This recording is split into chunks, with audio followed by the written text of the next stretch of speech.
vamos a ver la referencia a lo que es la orbitopatía tiroidea.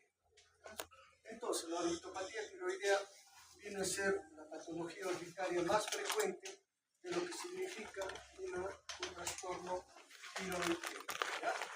Y de todas ellas, lo que es la enfermedad de Graves es la manifestación esta tiroidea más frecuente, que representa entre el 30 a 50% de todas las patologías. Y esta patología de Graves viene a ser la causa más frecuente de lo que es exoftalmos, tanto que se presenta en forma unilateral o bilateral. ¿Ya? Entonces, el 90% de todos los casos de esta enfermedad suele ser una presentación entre leve y moderada. ¿Ya? Eso hay que tenerlo en cuenta. 6 a 8% de los casos son casos moderados a severos, afortunadamente, y los casos muy severos son muy raros.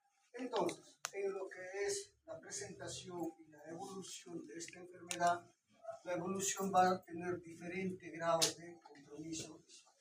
El mayor compromiso visual estará presente en aquellas patologías consideradas severas, que principalmente van a estar involucrando a lo que es el nervio óptico y la córnea.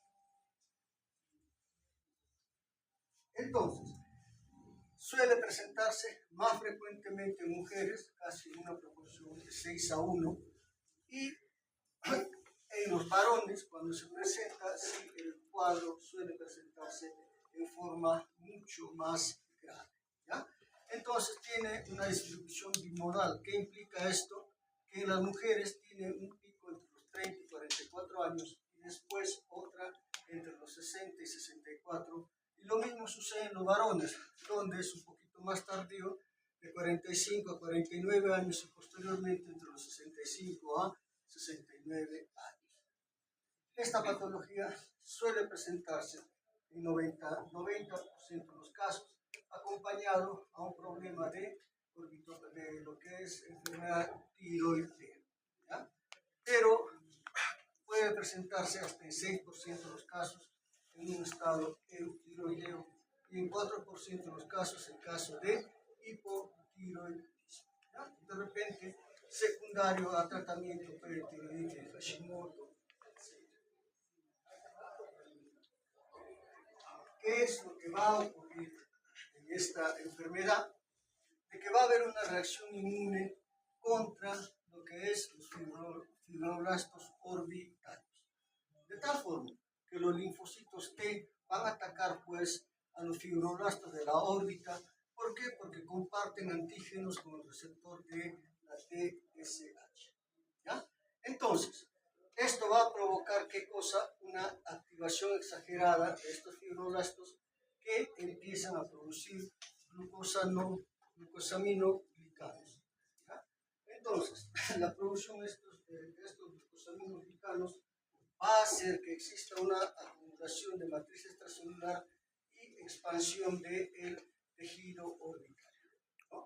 Entonces, esta acumulación de los glucosaminoglicanos va a hacer pues que exista un contenido de lo que es a nivel orbitario, y siendo la órbita una estructura totalmente pequeña, ¿cuál va a ser la manifestación de esta retención de líquidos, etcétera? Pues va a haber edema a nivel de lo que es la grasa orbitaria, los músculos orbitarios y lo que es toda la parte orbitaria. Entonces, esto va a llevar a que aparezca proptosis, una proptosis que va a estar de repente comprimiendo las estructuras orbitarias, y asimismo va a haber un aumento del tejido graso en la órbita debido a la transformación hormonodependiente de fibroblastos en adipocitos. ¿Ya? Entonces, esta reacción autoinmune dirigida hacia los fibroblastos va a causar pues toda la sintomatología que va a ocurrir en un cuadro de orbitopatía tiroidea, donde vamos a encontrar inflamación y un cuadro de fibrosis progresiva. ¿Ya? Entonces, la inflamación que va a provocar disfunción muscular, la misma que va a ir acompañada de lo que es de restricción de movilidad. esta restricción de movimientos también dará lugar a la aparición de sintomatología como es la presencia de... Entonces, los músculos que inicialmente van a estar edematizados y van a tener restricción de movimientos, con la curación, ¿qué es lo que va a ocurrir? Va a ocurrir una fibrosis, pierde elasticidad y esto va a causar a futuro un estrabismo restrictivo. ¿Ya? En los casos severos puede haber compresión del nervio óptico que va a causar una neuropatía óptica de tipo compresivo. Entonces, cuando ocurre una orbitopatía tiroidea, el nervio óptico se puede ver involucrado, pero no en forma directa, sino en forma indirecta, a través de lo que viene a ser la compresión por los músculos extraoculares en el sitio por donde pasa el nervio óptico hacia la corteza occipital. Entonces, lo que va a ocurrir en una orbitopatía tiroidea es un proceso pues, inflamatorio autoinmune, donde los fibroblastos orbitarios son estimulados de forma normal, provocando pues, inflamación, edema y fibrosis progresiva que va a manifestarse con lo que es la formación de exoftalmos, restricción ocular y en casos graves, neuropatía óptica compresiva. ¿Ya? Entonces, esto es lo que va a generar y esta expresión es lo que nosotros vamos a ver. Entonces, para que ocurra una orbitopatía tiroidea, existen algunos factores de riesgo a tener en cuenta. Dentro de estos factores de riesgo, hay factores que no son modificables. Habíamos dicho que es más frecuente en mujeres, hasta 6 veces. Los factores de riesgo modificables es el hecho de ser mujer. Los antígenos contra la hormona TSH, entonces también es un factor de riesgo para ellos. Marcadores genéticos, ascendencia europea y anatomía orbitaria pequeña. Pero también existen otros factores de riesgo, dentro de los cuales tenemos la que es el tabaco y la radiación con yodo radiactivo, que van a ser los más importantes, ¿no? Entonces, dentro de los no modificables, los anticuerpos de la TSH van a ser pues de que se presenten los fibroblastos orbitarios en pacientes con enfermedad de lo que es la orbitopatía tiroidea. Se dice que cuando estos anticuerpos están elevados con valores más allá de 4 a 5, es un factor de que va a ocurrir esta enfermedad e incluso de que puede significar que haya una recurrencia de la enfermedad. Dentro de estos factores, estos sí modificables, el tabaco es un factor muy importante, porque aquellos que consumen tabaco tienen hasta 7 veces más posibilidades de desarrollar una orbitopatía tiroidea, que cuando se presenta será una manifestación, una expresión mucho más severa y más prolongada. ¿Ya? También existe o predispone a que haya riesgo de progresión o desarrollo de una orbitopatía tiroidea en caso de pacientes que han recibido una radiación con yodo 131. Y por lo tanto, también en estos pacientes va a haber un retraso o peor respuesta a tratamiento inmunosupresor, habiéndose determinado que la suspensión del tabaco va a mejorar la calidad de vida. ¿Ya? Otro factor a tener en cuenta viene a ser lo que es el tratamiento con yodo radiactivo. ¿Ya? Entonces, este es un factor de lo que es el riesgo para el desarrollo de orbitopatía tiroidea, y en estos pacientes se puede controlar este factor, ¿ya? A que aparezca lo que es la orbitopatía tiroidea, previniendo con corticoides orales, más o menos previas a lo que es la instauración de este proceso. También tengamos en cuenta a la hipercolesterolemia como otro factor de riesgo para el desarrollo de orbitopatía tiroidea, sobre todo la referente a la LDL y el colesterol total que están asociados pues a esta enfermedad tiroidea. También la presencia de hipercolesterolemia va a dar una peor respuesta al tratamiento inmunosupresor cuando tenemos el LDL aumentado. Muy bien. Entonces, cuando aparece un cuadro de orbitopatía tiroidea, esta va a manifestarse ya con las cosas que habíamos venido comentando. Va a haber una afectación aguda de las partes blandas y esta afectación aguda de las partes blandas va a ir asociado a lo que viene a ser pues edema en la cavidad orbitaria que va a producir de pronto lo que es proptosis. Podrá haber lo que es edema de conjuntiva, podrá haber edema de músculos, etc. Pero de entre las manifestaciones que se suele presentar como más frecuente, también tenemos la retracción palpebral.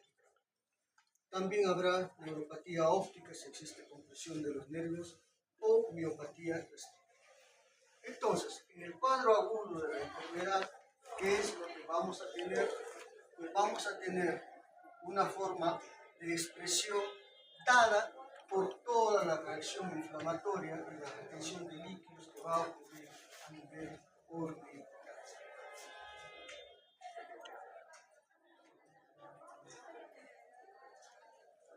Entonces, cuando aparece esta orbitopatía tiroidea, de acuerdo al grupo europeo sobre orbitopatía tiroidea, hay una categoría que es leve, moderada a grave y grave, dependiendo de las manifestaciones que va a requerir el paciente. Será leve cuando haya impacto mínimo sobre la calidad de vida. Moderada a grave cuando existe una alteración de las partes blandas, las mismas que también serán moderadas y graves. La retracción palpebral de 2 milímetros o más, presencia de diplopia, proptesis de 3 milímetros o más. ¿Ya? Y cuando ya existe una manifestación más grave, va a haber pues una pérdida de la visión por lo que es una neuropatía óptica o una afectación de la visión. ¿Ya? Entonces, cuando vemos la gravedad del cuadro, nosotros tenemos que evaluarlo referente a lo que es la dureza visual. ¿Ya? Los ojos, ¿para qué sirven? Cualquier alteración que altere esta visión, pues lo considera que es más. Entonces, la afectación de las partes blandas, el paciente va a manifestar pues sensación de arenilla, enrojecimiento ocular, lagrimeo, fotofobia, párpados hinchados, malestar retroocular. ¿Ah? Pero esto es una expresión todavía leve del proceso inflamatorio que está teniendo el paciente. Entonces, como signos de esta afectación de partes blandas, vamos a encontrar pues una congestión lumbar, edema periorbitario, insuficiencia en la inestabilidad de las lágrimas, ¿no? Vamos a tener, si tenemos ya un paciente que tiene algún grado de lo que viene a ser proptosis, van a comenzar a aparecer erosiones epiteliales punteadas, lesión en córnea, va a haber una queratoconjuntivitis límbica superior, ¿no? Va a haber una afectación principalmente de lo que es la parte superior de la córnea, adelgazamiento corneal, etc.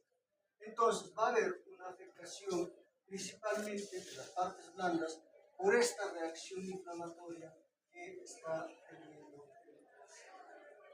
Entonces, a mayor reacción inflamatoria que va a presentarse en el estado agudo, también pues la posibilidad de que pueda aparecer proptosis va a ser mayor. Mayor reacción inflamatoria, esa reacción inflamatoria que retiene agua, etc., va a empujar al ojo. Una proptosis que puede ser axial, unilateral o bilateral, puede ser simétrica o asimétrica. Siempre esto afecta a los dos ojos, pero en forma asimétrica. Va a ser una proptosis que es permanente, que va a impedir que el cierre palpebral se produzca de manera normal, ¿no? Y la parte del ojo que no pueda cerrarse, ¿no? Va a causar una queratopatía por exposición, la misma que podrá ulcerarse y de pronto, con una infección, llegar a estos estados. ¿Ya?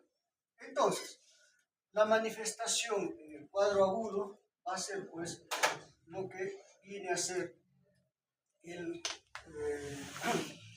edema en las diferentes partes de las estructuras oculares y la presencia de proptosis.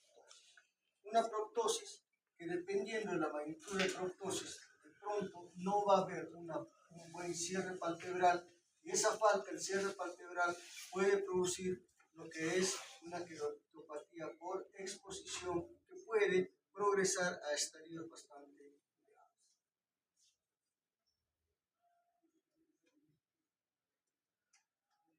También en el cuadro agudo puede haber una miopatía restrictiva. ¿Ya? La miopatía restrictiva, ¿por qué se va a dar? Porque va a haber un edema de los músculos escrofulares. Uno de los órganos blancos de lo que significa lo que es la órbita, la de la orbitopatía tiroidea, van a ser los músculos extraoculares. Entonces, este edema de los músculos escrofulares va a presentar pues restricción de los ojos. Una restricción que en 30-50% de los casos va a causar algún grado de oftalmoplegia, restricción de movimientos oculares por edema inflamatorio en el estado agudo, posteriormente por la situación de fibrosis que se va a presentar, y cuando hay esta restricción ocular va a haber pues visión doble. La visión doble, ¿por qué se presenta? Porque nosotros en condiciones normales vamos a hacer que los ojos nos movamos en diferentes posiciones de la mirada, y siempre los ojos van a estar en una situación de paralelismo. Pero cuando existe restricción de movimientos, va a haber alguna posición de la mirada donde los ojos no van a estar paralelos por limitación de movimientos, y ahí aparece la visión. Entonces vamos a ver pues que habrá restricción de movimientos en diferentes posiciones de la mirada. De pronto en la reducción, de pronto en la aducción, en la mirada hacia arriba, en la mirada hacia abajo. Muy bien. La neuropatía óptica viene a ser de las complicaciones más graves que se tienen en lo que es orbitopatía. Afortunadamente se presenta 6-5%, y esto se va a presentar porque por la compresión del nervio óptico, por lo que significa lo que es el edema de los músculos extraoculares. Los músculos extraoculares van a estar comprimiendo al nervio óptico en lo que es el canal óptico, en el sitio por donde pasa el nervio óptico hasta lo que es la corteza occipital, y ahí va a dañar al nervio óptico. ¿Ya? Cuando se presenta, va a haber pues síntomas de deterioro de la visión central. ¿Qué síntomas de deterioro de la visión central se van a presentar? Pues disminución de la agudeza visual. ¿Ya? Recuerdan qué patología o qué manifestación existe cuando existe una alteración o una lesión del nervio óptico. Uno, disminución de la agudeza visual. Otra,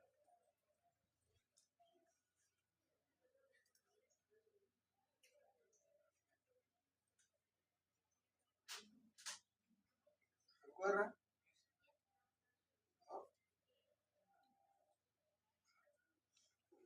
Desaferentación pupilar aferente, que la pupila no dilata, es eliminada, no retorna a la miosis. ¿Ya? Otra, la desaturación de colores, o sea, los pacientes tienen dificultad para reconocer colores. Entonces, pues, en estos pacientes vamos a encontrar lo que es disminución de la agudeza visual, desaferentación pupilar aferente, alteración en la visión de colores, y si hacemos un fondo de ojo encontraremos un edema de. ¿Ya? Entonces, esta es la forma de presentación más grave, y en estos casos el tratamiento va a tener que ser, pues, lo que viene a ser la descompresión. Entonces, el diagnóstico se dice que se hace en base al cuadro clínico, que es bastante característico. ¿Ya? La disfunción tiroidea, que va a estar presente en el 90% de los casos, recuerden, 6% de los casos en tiroidismo, y con las imágenes compatibles a esta patología. De tal forma que dos de estas tres va a confirmar el diagnóstico. Entonces, en el diagnóstico, cuando hablamos de cuadro clínico característico, tenemos que tener en cuenta que esta patología va a tener dos grandes etapas, ¿ya? Una etapa aguda y una etapa quiescente o crónica. Entonces, de todas las manifestaciones que existen, la retracción palpebral va a constituir la principal forma de expresión de esta patología. Cuando vemos un paciente con orbitopatía tiroidea, lo más probable es que encontremos una retracción palpebral. Eso presenta el 93% de los casos. Habíamos dicho que el 90% de los casos es una forma de presentación leve, probablemente bajo la forma de retracción palpebral o una reacción inflamatoria, ¿ya? Pero principalmente retracción palpebral. El exoftalmos está presente en 62% de los casos y esto representa un cuadro agudo de la enfermedad que ya irá acompañado de lo que es diplopía. ¿Por qué razón? Porque existe un edema de los músculos extraoculares que produce restricción de movimientos, acompañada de dolor ocular, lagrimeo, etc. ¿Ya? Compresión del nervio óptico se presenta en un 5% de los casos. Entonces, ¿en qué consiste la retracción palpebral? En que vamos a encontrar un aumento de lo que viene a ser la exposición escleral, ¿no? Si esto es un ojo normal, en este ojo vamos a tener una mayor exposición de esclera. ¿Y esto qué significa? Una retracción palpebral. ¿Qué puede ocurrir? El párpado superior, que puede ocurrir el párpado inferior o en los dos lados. ¿Ya? Esta es la forma de presentación más frecuente de una orbitopatía tiroidea. En estos pacientes, ¿qué encontraremos? Pues una disfunción tiroidea e imágenes compatibles con esta orbitopatía. Principalmente se evidenciará mayor exposición, mayor cantidad de grasa o músculos extraoculares que van a estar edematizados.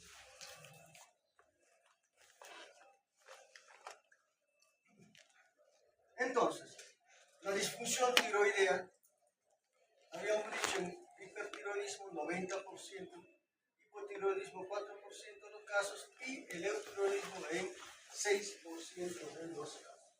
Ahora, imágenes compatibles. ¿Qué vamos a encontrar?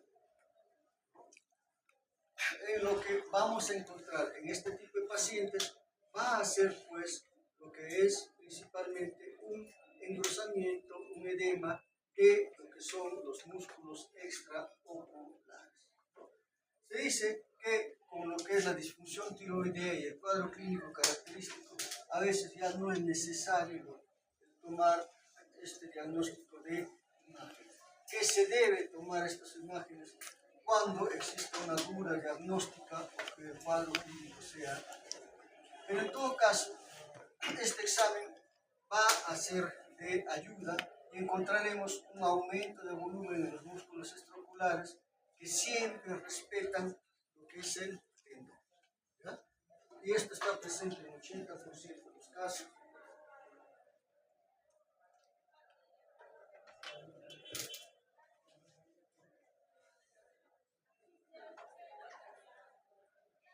Muy bien.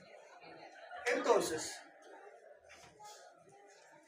la actividad que va a tener esta enfermedad va a tener dos fases, dos etapas, ¿ya?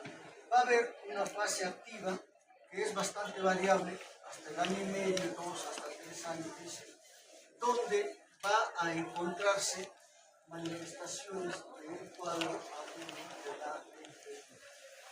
En este tipo de pacientes es que se va a encontrar, ¿qué cosa? Se va a encontrar todo lo relacionado con el fenómeno inflamatorio. Encontraremos pues proptosis, encontraremos limitación de movimientos oculares, diplopia y edema de partes blandas, acompañado del trastorno palpebral, como hemos dicho, lo que es el aumento de la influla palpebral. Pasados los 18 meses o 3 años también, va a haber una fase quiescente donde se van a evidenciar lo que es las complicaciones del cuadro que está presentando el paciente. Principalmente, ¿qué es lo que vamos a encontrar? Pues reacciones fibróticas de ese músculo que va a estar edematizado previamente y que ahora tendrá una expresión de fibrosis de los músculos extraoculares. Entonces, cuando se presente la fibrosis, pues también habrá restricción de movimientos. Y esta restricción de movimientos con un músculo fibroso que va a dar lugar a lo que es un estragos. Entonces, hay un score de actividad clínica donde si hay 2 o 3 de estos que están en el cuadro, se dice que el paciente tiene una orbitopatía tiroidea de fase aguda, ¿no? Y si hay pues un proceso inflamatorio, ese paciente va a cumplir casi con gran parte del cuadro que hay. Pero recuerden que la principal forma de expresión va a ser la retracción palpebral. Y ya que habíamos adelantado que la severidad va a estar calificada dependiendo de qué es lo que se encuentra. Desde una reacción inflamatoria que puede ser leve a moderada, dependiendo de las estructuras que van a estar comprometidas, dependiendo del grado de proptosis, del grado de lo que viene a ser inflamación de los músculos extraoculares, hasta las formas más graves, donde va a haber compromiso de lo que es el nervio óptico, pero no como daño del nervio óptico en sí, sino un daño secundario a los músculos extraoculares que están comprimiendo al nervio óptico.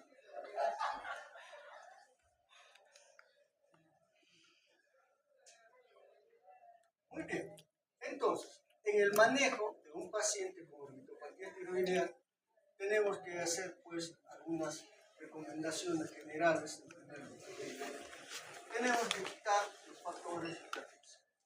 Y dentro de ellos, el principal factor de riesgo que se puede intervenir viene a ser pues lo que es el que deje de fumar. ¿Ya?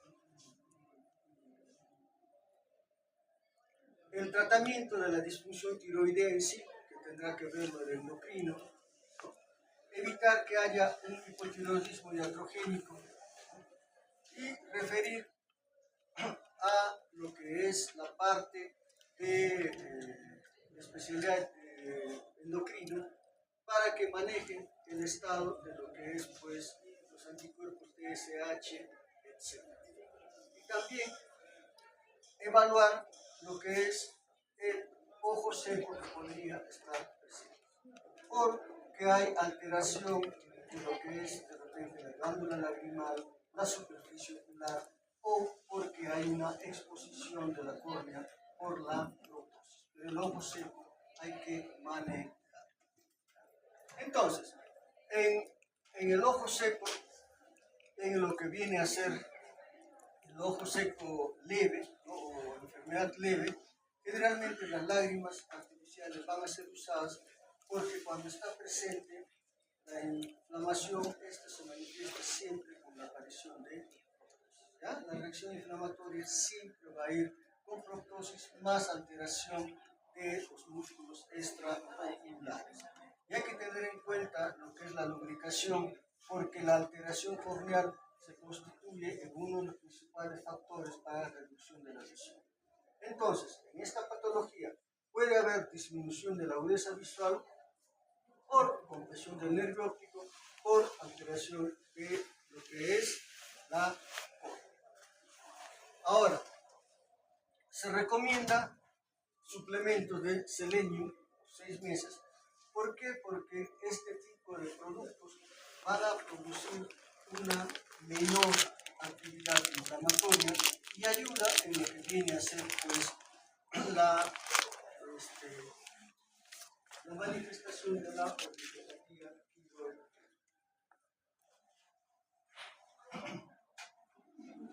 Entonces, en la orbitopatía tiroidea ocular leve, el tratamiento va a estar direccionado hacia lo que es el manejo de la superficie ocular. ¿Ya? ¿Por qué? Porque va a haber exoftalmos que va a condicionar mal cierre palpebral y mayor exposición de la córnea.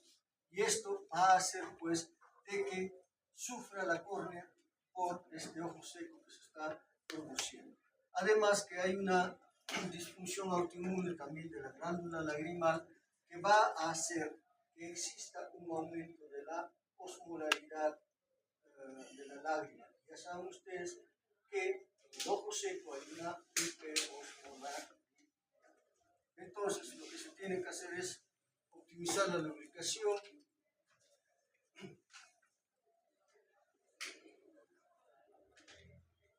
y el manejo del estrés oxidativo bajo el suplemento de selenio.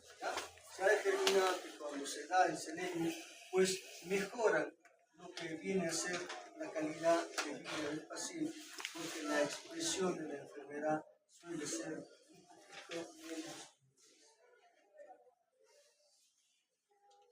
Si tenemos a un paciente ya con una expresión entre leve, entre moderada y severa de lo que es la orbitopatía tiroidea, ya aparte del tratamiento con lo que es superficie ocular, tenemos que dar un tratamiento con glucocorticoides. El tratamiento es con metilprednisolona endovenosa a dosis altas, ¿no? Teniendo en cuenta vigilar a este paciente para que no presente toxicidad, para que no presente alteraciones de retención de líquidos, etc. Pero el tratamiento tiene que ser por vía sistémica, que es la forma como tiene resultados. La vía oral no es tan recomendada.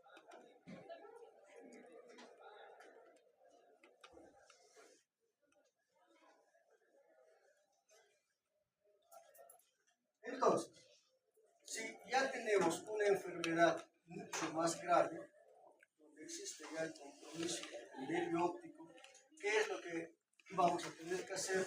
Pues seguir con las indicaciones generales de evitar lo que es el fumar, sentar el suplemento de selenio, etc. Pero en estos casos se tiene que tratar lo que es la compresión del nervio óptico. ¿Y cómo se trata? A través de la descompresión del nervio óptico. Esto ya es manejo de lo que es la vesícula, pero hay que hacer una descompresión del nervio óptico para evitar de que esta compresión de los músculos extraoculares puedan dañar definitivamente al nervio óptico. Entonces, ya en el estadio crónico de la enfermedad, haremos lo que viene a ser el manejo quirúrgico. Manejo quirúrgico que va a hacer la descompresión orbitaria, si es que existen unos músculos que están dañando al ojo, la cirugía del estrabismo, ¿no? La cirugía de párpados y correcciones de secuelas estéticas que pueda tener el paciente.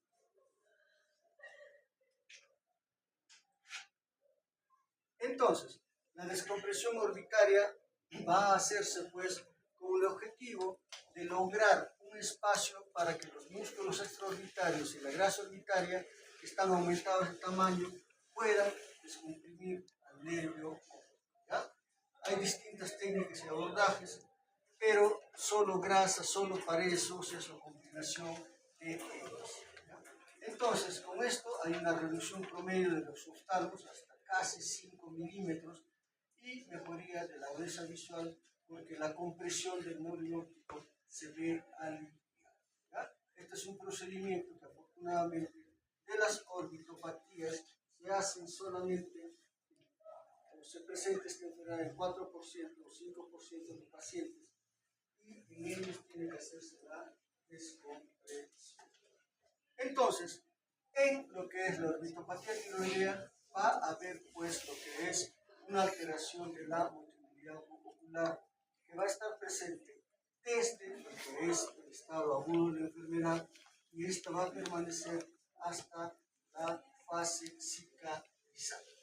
Entonces, la incidencia de estrabismo a los 4 años es del 10% y el 8% requiere cirugía de estrabismo. ¿Cuándo operar? Cuando exista visión doble, sobre todo en la posición primaria de la mirada. La posición primaria es aquella que nosotros, cuando miramos hacia el infinito más allá de 6 metros, los ojos están alineados. Esa es la posición de la mirada más importante. Si hay diplopia ahí, hay que hacer la operación, ¿no? Porque de pronto hay diplopia en otra posición de la mirada, como podría ser en la mirada hacia arriba, etc., que no es una mirada muy útil, podría no operarse, ¿ya? Entonces, la corrección del estrabismo es algo que se hace ya en estadio avanzado de la enfermedad, en lo que es la fase cicatrizante. Y también la retracción del párpado superior, que más afectada es la parte del párpado superior. Entonces, también se puede hacer una reconstrucción de esto, de esta retracción palpebral. La mayoría de los pacientes de orbitopatía tiroidea que presentan retracción palpebral generalmente evolucionan hacia lo que es una remisión espontánea de esta retracción palpebral. Pero los que quieren o los que deben de hacer una, o sea, los que continúan con una retracción palpebral y esta es considerable, pues se hace lo que es una reparación de la retracción palpebral que se... Entonces, respecto a lo que viene a ser el manejo de lo que es una orbitopatía tiroidea, está cambiando. ¿Por qué? Porque actualmente se tiene terapia biológica para enfrentar esta patología. El gran problema es los costos de estos medicamentos, ¿ya? Los costos de estos medicamentos.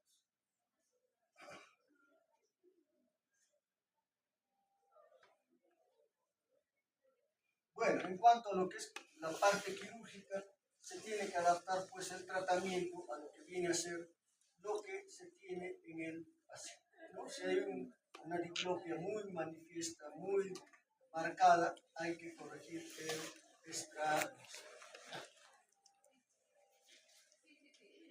Entonces, esta enfermedad va a requerir el manejo multidisciplinario, o por lo menos entre lo que es oftalmología, cirugía de cabeza y cuello, endocrinología, para enfrentar la patología desde lo que es el momento agudo, que hemos dicho, dura hasta año y medio o hasta los 3 años, después para ver la parte de lo que es la cirugía para las complicaciones que pueda.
semanas.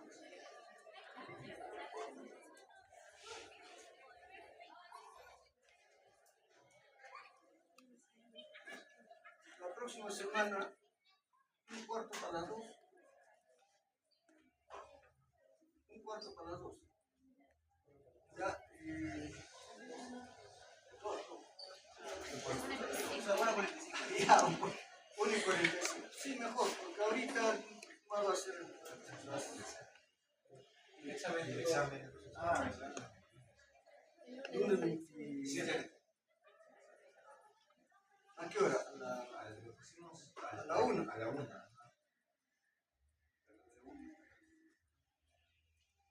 A la 1, ¿no? Casi las 2 estaba terminando.